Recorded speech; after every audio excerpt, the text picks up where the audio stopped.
আমি কিছুদিন ছাত্রলীগে ছিলাম এমসি কলেজে। সেখান থেকে ইসলামী ছাত্র সংঘের ভাইরা আমাকে দাওয়াত দিলেন। উনি কোনো কাজ করার যখন সিদ্ধান্ত নিতেন, উনি সেটা করেই ছাড়তেন।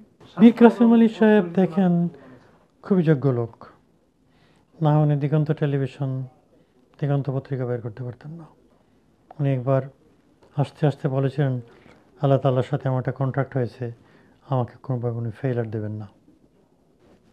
দিগন্ত টেলিভিশন, দিগন্তই করে গেলেন। উনি খুবই কর্মক্ষম লোক ছিলেন, অসীম আশাবাদী মানুষ ছিলেন। মীর কাসেম আলীর প্রথম পরিচয় 1977-এ।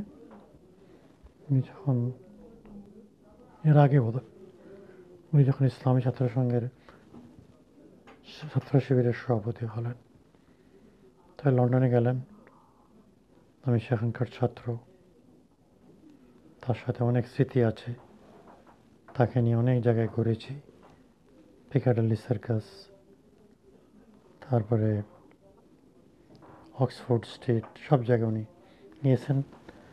আমার তার বিশেষ কোনো কিছু এখন মনে পড়ছে না।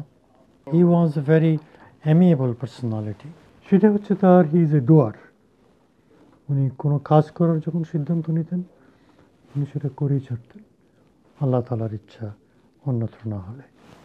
আমি কিছুদিন ছাত্রলীগে ছিলাম এমসি কলেজে।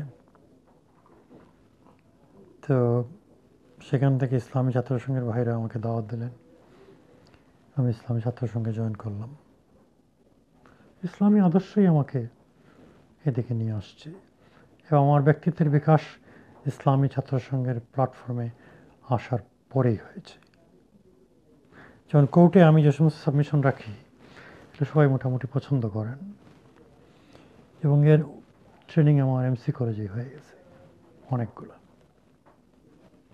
পার্টিকুলারলি ইংল্যান্ডে, যেহেতু আমরা সবসময় সত্যের উপরে থাকতাম আমার পক্ষের ফ্যাক্টসগুলো, সুতরাং ইসলামী ছাত্র সংঘের একটা বিরাট অবদান আছে আমার জীবনে। তখন তো আমি লন্ডনে 85-এ যখন আসলাম, তখন জামাতে যোগ দিলাম।